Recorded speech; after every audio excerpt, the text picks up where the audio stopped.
about 35-year resident of Moreland Avenue. So I have a concern about working people. Disclosure, I'm a union representative, but I've also worked in the private sector, public sector. But So my the question- concern, yes, I'm going to do the question. I have a concern about people working and having a living wage. I'm really concerned that some supporters on some sides are really anti-union, and unions have brought a lot of things to workers. So what are you going to do to bring the business and the unions together instead of constantly having business beat up on union? And I, quite frankly, find it very disappointing, but what are you going to do about that? How do you bring them together?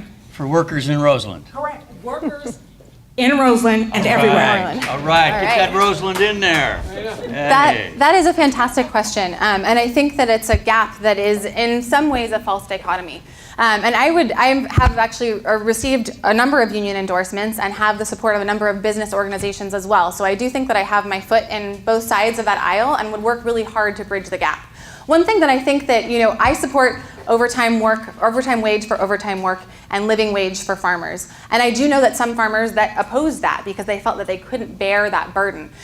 What I'd like to remind the farming community is that actually the farming community and I believe the labor community can be united behind opposition to TPP and trying to enact fair trade laws. And that if we actually have fair trade rather than free trade, suddenly we can actually create a robust local economy where we are able to provide living wage without having to compete with cheap imports from China that rely on inhumane labor and environmental degradation. We need to set high standards here, but we need to be protected by fair trade agreements. And I know that's obviously well beyond the purview of the Board of Supervisors, but I hope that bringing together those communities, we can fight and advocate for that from a local level. I think it's very important. So, Thank you.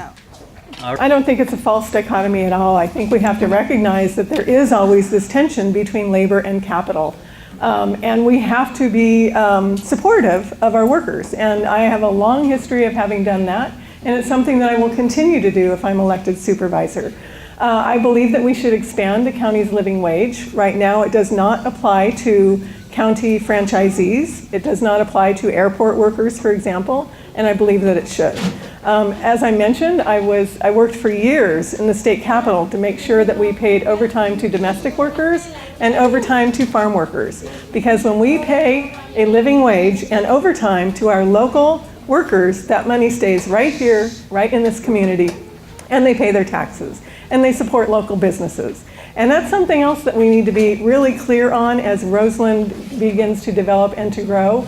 We need to make sure we are protecting our local businesses and we're not allowing big box retails to come in with their low wage employees and drive wages down and close businesses. That's a pertinent statement about Roseland.